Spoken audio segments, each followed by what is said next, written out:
Será que a vida de psicólogo clínico é pra mim? Olá para todo mundo. Sejam bem-vindos e bem-vindas aí ao nosso canal da Eureka. Estamos aqui para responder mais uma dúvida que assola a mente das pessoas que estão, escolhendo o seu curso. Seja porque é a sua primeira opção, ou talvez você esteja querendo mudar de carreira. Em algum momento talvez você tenha se perguntado, poxa, será que a vida de psicólogo clínico é para mim? Dá pra viver disso? No vídeo de hoje a gente vai cobrir alguns aspectos dessa pergunta. Então a gente vai falar mais do lado prático da coisa, precisa fazer e gostar de fazer no seu dia a dia para ser um bom psicólogo clínico, mas eu já adianto que não existe profissão perfeita, uma profissão na qual você vai estar todos os dias lindo e gratiluz agradecendo por estar nessa profissão. Toda carreira tem os seus altos, tem os seus baixos, tem os seus momentos difíceis. Mas, se a gente escolhe uma boa carreira com uma boa compatibilidade com os nossos gostos e preferências e habilidades, a gente certamente pode, pelo menos, mesmo que num dia muito desafiador, terminar o dia sabendo que a gente contribuiu de alguma forma aí pro mundo aí fora e, quem sabe, no final do dia, a gente vai ter mais momentos bons do que ruins no grande esquema das coisas. E para iniciar a nossa lista de motivos para você querer ser um psicólogo clínico, bom, primeiramente, a coisa é, você precisa gostar de interagir com pessoas. Agora, você ganha pontos extras se você for alguém extrovertido, alguém que se sente mais energizado por interagir com pessoas. Uma pessoa extrovertida, ela sente falta disso no seu dia a dia, se ela não tem esse nível de interação desejável. Dito isso, muitos introvertidos também gostam de conversar com as pessoas, especialmente muitos introvertidos acabam sendo ouvintes melhores do que extrovertidos. E independente do seu nível de extroversão, principalmente você precisa ter um interesse na alma do ser humano, naquela pessoa que está ali diante de você, naquele momento, naquela sessão, você precisa genuinamente estar interessado nessa pessoa. Então, em contraste, se você é um ser humano que não tem muita empatia, talvez que seja muito competitivo, sabe? Ao invés de cooperativo, se você não tem uma tendência de conseguir adivinhar o que as outras pessoas estão precisando ou desejando, então talvez a prática de clínica não seja tão intuitiva para ti, sabe? Aproveitando que a gente entrou nesse tópico de ser um bom ouvinte, isso é muito mais importante do que ser uma pessoa persuasiva. Como assim? Veja bem, a maioria das pessoas que cogita bastante a psicologia costuma dizer que dá bons conselhos e as pessoas ao redor costumam dar esse feedback. No entanto, você vai perceber conforme você aperfeiçoa suas habilidades de terapeuta que conselhos é uma das suas ferramentas, mas definitivamente não a principal. Mais importante do que conseguir aconselhar uma pessoa bem é ser capaz de escutar ela, fazer ela perceber que ela está sendo ouvida e conseguir parafrasear muito bem o que ela está dizendo, ou seja, conseguir demonstrar para ela que com as suas próprias palavras você entende o que está acontecendo. De novo, porque dentro da psico você vai aprender outras ferramentas para resolver problemas da mesma forma. Somado a isso, por que não persuasão? Porque não é tão importante ser alguém persuasivo. Porque veja bem, a persuasão ela acaba sendo uma habilidade importante quando as pessoas não estão tão interessadas em algo. Ou seja, você se comunica com ela e através das suas habilidades de comunicação, você mostra para ela que algo é recomendável e desejável. E nesse ponto, quem está vindo fazer terapia contigo já está predominantemente persuadido por si mesmo a mudar. Essa pessoa já tem um desejo forte o suficiente a desembolsar uma grana para conversar com um profissional para garantir que essa mudança aconteça.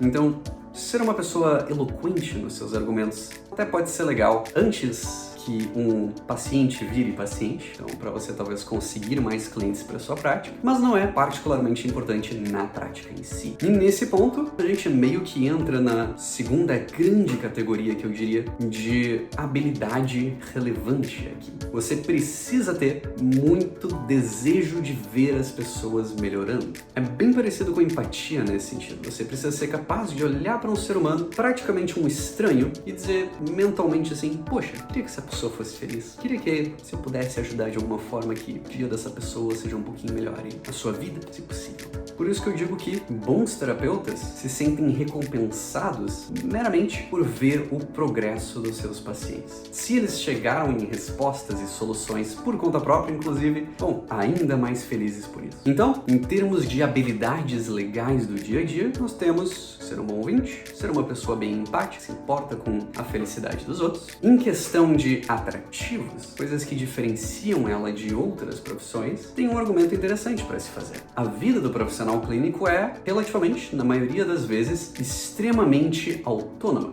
Talvez você acabe trabalhando numa clínica de psicologia, né, e não numa clínica particular, e daí vai ter as suas particularidades, que a gente pode conversar em outro vídeo, mas eu assumo que você vai ser como a grande maioria dos psicólogos e você vai ter a sua prática privada com o seu consultório, ou quem sabe com o seu consultório virtual. E tendo isso, você se qualifica como um profissional autônomo e sendo um profissional autônomo, você escolhe quanto você quer trabalhar e em que horas. Agora, eu não posso te prometer que você vai começar a sua carreira trabalhando muito pouco e rendendo muito, mas dá para chegar lá. Conforme você cresce na carreira, que nem toda carreira que precisa, né, de uma trajetória de crescimentos e mais especializações e com o tempo mais experiência e mais diferenciadas comparadas com outros profissionais, na medida que você chega lá no topo, você pode daqui a pouco estar trabalhando umas 10 horas na semana e rendendo uma grana assim muito confortável. Pensa bem, o ano é 2023, quando a gente gravou esse vídeo, e a recomendação do nosso conselho de psicologia para um terapeuta levemente a moderadamente experiente é uns R$200. Imagina que você é um terapeuta já no topo da sua carreira. Você vai lá e cobra R$500 a sessão. Com 10 pacientes, todos eles vindo uma vez por semana, né, tendo 4 semanas no mês, para onde isso nos leva? 500 vezes 10 dá 5.000, 5.000 vezes 4 dá R$20.000. Olha só que legal. De novo, não estou dizendo que isso vai acontecer da noite pro dia, mas é certamente um futuro para você mirar e que dá para chegar. Dá para chegar. Tem psicólogos que são assim. O que nos leva pro outro lado da moeda. Se pelo lado bom, como um profissional autônomo, existe muito dessa promessa de sucesso, de horários flexíveis e por aí vai, junto com isso tem todo o estresse e a incerteza de estar basicamente se virando por conta própria num espaço capitalista selvagem. A psicologia pode ser uma profissão solitária. Você pode sentir que é só você publicando, sei lá, uns posts no Instagram ou no YouTube de vez em quando e que literalmente não tem ninguém olhando para você e para sua marca e ninguém tá buscando os seus serviços. Eu entendo esse sentimento. É algo que facilmente eu poderia passar se eu não estivesse trabalhando para a Eureka.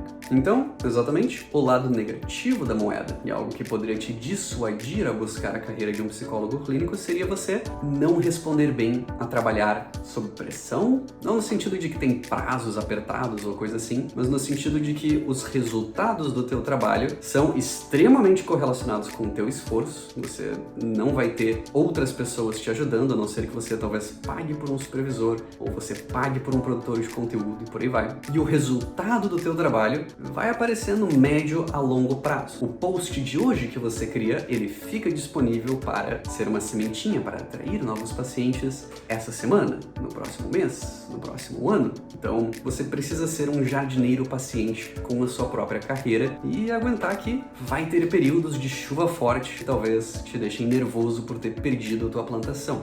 Mas ela tá lá, tenha fé. Aproveitando esse assunto de criação de conteúdo, eu não nego, é bastante trabalho. Então, se você tá gostando deste conteúdo aqui, que a gente tá fazendo com todo amor e carinho pra ti, lembra de dar um like, quem sabe de compartilhar esse conteúdo e o nosso canal aqui da Eureka também, pra ajudar a gente a crescer e produzir ainda mais conteúdo para ajudar todo mundo a encontrar a sua carreira e, por no caso de ser psicólogo, ter ainda mais dicas de como se dar bem nessa profissão. E por fim, uma qualidade necessária e que pode ser muito recompensadora para as pessoas certas é que essa profissão requer que você esteja constantemente se testando e tentando se melhorar. Veja bem, até agora nós, enquanto psicólogos, enquanto área científica, não temos todas as respostas para a saúde mental humana. Não tem uma intervenção que funcione 100% das vezes para 100% das pessoas. E por causa disso, é necessário que tu, como terapeuta, esteja constantemente buscando por novas soluções e novos caminhos, mas também que esteja, se empurrando para não ficar numa zona de conforto. Porque um terapeuta na zona de conforto, achando que já tem todas as respostas para o universo, é uma coisa perigosa.